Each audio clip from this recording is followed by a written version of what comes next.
За энэ бичлэгийг дуустал нь үзээд хүмүүсийн яагаад амжилтанд хүрдэггүй шалтгааныг ойлгоод 2026 онд яг энэ алдааг давтахгүйгээр зорьсон зүйл рүүгээ хурж болох нууцыг ойлгоод аваарай.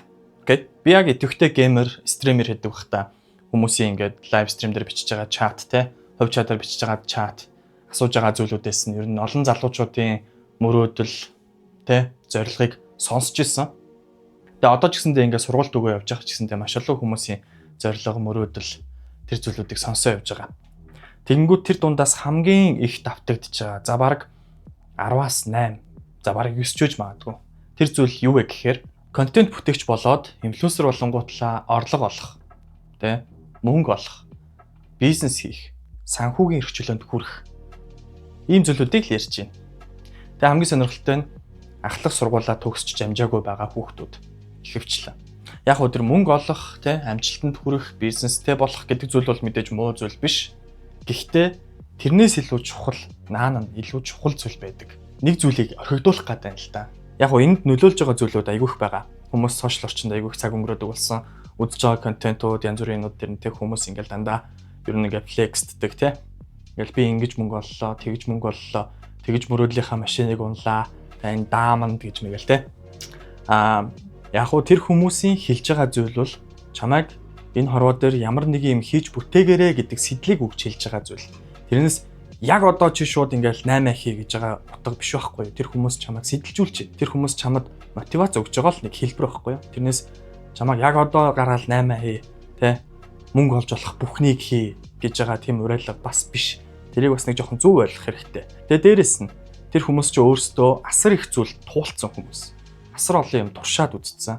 Тэндээсээ маш их алдаа гаргаж хохирж исэн, цаг хугацаагаа үрж исэн, мухардж исэн, тэндээсээ маш их зүйлийг сурж исэн, ойлгож исэн тийм хүмүүс ахгүй юу. За тэгэнгүүт мэдээж одоо тийм зорилготой, тийм мөрөөдөлтэй байгаа гэж хэлж байгаа маш олон хүмүүс байгаа юм чинь.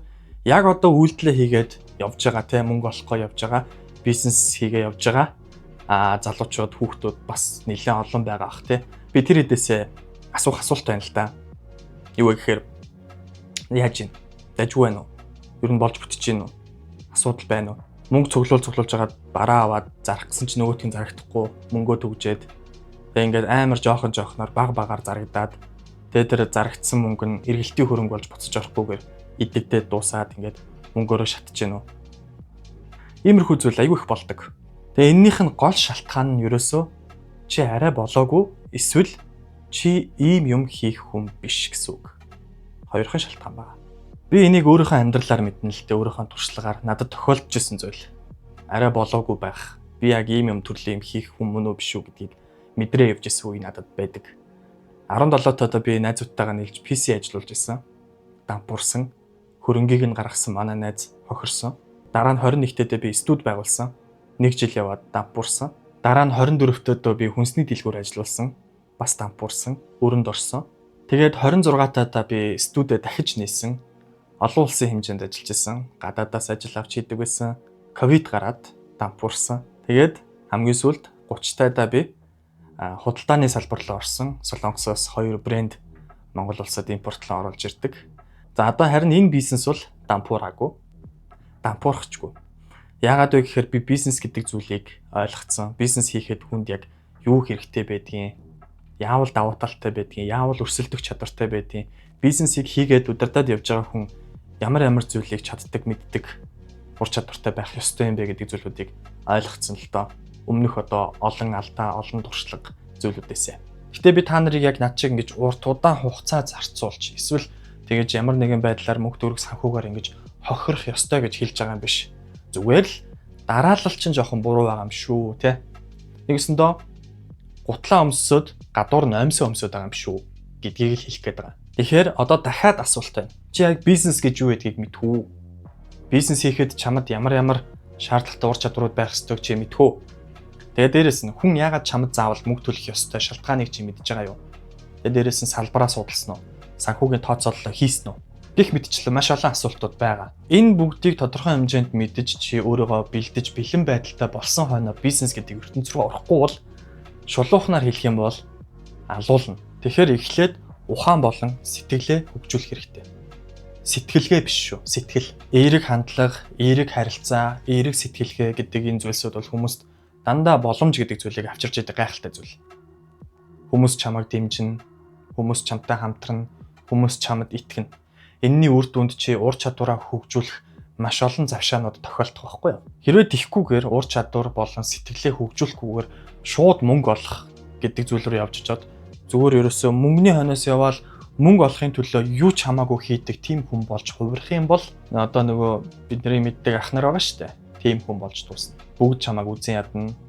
Хүмүүс чамд итгэхгүй, хүмүүс чамтай хамтрахгүй тийм л хүн болж хувирна л да. Эрсдэлнэ. Энээс л би айж байна. За яг хуу гэхдээ нэгэн тал одоо мөнгө олох гэдэг зүйл чиний зорилго юм бол те энэ дээр нэг хид хідэн гаргалгаа байна л да. Юу вэ гэхээр зөвхөн бизнес гэдэг зүйлээр мөнгөийг олдоггүй. Өөр ямар ч аргаар олж болдог. Тэгээ дээрэс нь бизнес гэхээр зөвхөн e-commerce те нөгөө dropship гэдэг тэр байдгийн байна гэдэг тийм балаа бодлыг толгооноосоо нэгдүгээрт аваа ичвэл их зүгээр байгаа. Хүн өөрийгөө хөгжүүлээд, сэтгэлгээгээ хөгжүүлээд, ур чадваруудаа хөгжүүлээд ирэхээр тэр ур чадвар чинь өөрөө чамд мөнгө гэдэг зүйлийг дагуулж идэг. Чиний тэр ур чадвар чинь өөрөө мөнгөөр үнэлэгдэж идэг. Тэгэхээр чи тэр одоо мэрэгжил ур чадвараараа өндөр цалин хангамжтай ажиллах боломжтой. Эсвэл тэр байгууллагада чи өсөн дэвжиж карьер хөөж сид төвчний удирдлагч болох боломжтой. Би тийм олон кейс мэднэ. Миний эргэн тойронд тийм залуучууд зөндөө байгаа. Зүгээр ажилтнаар анх орж ирсэн. Гэхдээ одоо компанийнхаа тузын гишүүн, шеэрхолдер болчихсон манай найз байдаг. Хоёр дахь нь юу вэ гэхээр чи ур чадвараа ямар нэгэн чиглэл рүү тэгж өндөр хөгжүүлснийхаа дараа яг тэр чиглэлээрээ тэр салбартаа бизнес хийх боломжтой. Тэгэх юм бол тухайн салбар чинь чамайг мэддэг, чиний хамтрагчид чинь чамайг мэддэг, чиний ур чадварыг үнэлдэг, хүлээн зөвшөөрдөг. Ийм нөхцөлд чамайг дэмждэг хүмүүс байна, чамтай хамтрах хүмүүс байна, чамайг дагах хүмүүс байна. Дээрээс нь чамд итгэж хөрөнгө оруулагч ч хүртэл гарч ирэх боломжтой. Ийм байдал л яг бизнест маш том давуу тал болдог. Бизнес хийж байгаа тэр хүнийг маш хүчрхэг болгодог. Өрсөлдөх чадвар сайтай болгодог. Яг уу 8 гэдэг зүйл яг уу бизнес мөн л дөө.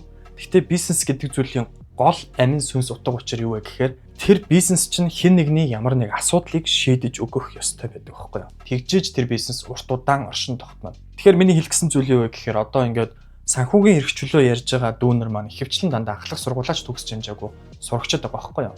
Яг одоо аав ээжийнхаа хангамж, халамжинд амьдарч байгаа тий? Тэгэхээр энэ цаг хугацаагаа ашиглаад өөрийгөө хөгжүүлэх гэдэг зүйл дээр 100% анхаарал үзүүл яасан юм бэ? Бие дааж амьдрах цаг нь ирэхээр те өөрийгөө хаанч аваа явуучих тийм чадамжтай хүн болох бэлтгэлээ хийгээ байж үйл яасан юм бэ? Тэгвэл одоо энэ цаг хугацаагаа тэрэн зарцуулахгүйгээр мөнгөний хойноос явсаар байгаад оронд нь өөрийгөө алдаад эргээд нөгөө гэр бүл хайртай дотны хүмүүсээ зовоох зүйл болох үедээ л гэж санаа зовж байна. Өөрийгөө хөгжүүлж чадсан хүн ямар ч салбарт амжилт гаргаж чаддаг. Тэгэхээр 2026 онд ур чадвар, сэтгэлгээн дээрээ 100% анхаарад нэг өөрийгөө хөгжүүлэх гэж оролдоод үзүүл яасан. Элдв мөнгө төөрөг, санхүүгийн эрх чөлөө, тансаг хэрэглээг хүсэж байгаа тэр нэг шунаг сэтгэлээн дараад хинч чамаас булааж чадахгүй, хизээч алга болохгүй жинхэнэ баялаг гэдэг зүйл рүү нэг анхаарад үзээрэй. Амжилт хүсье.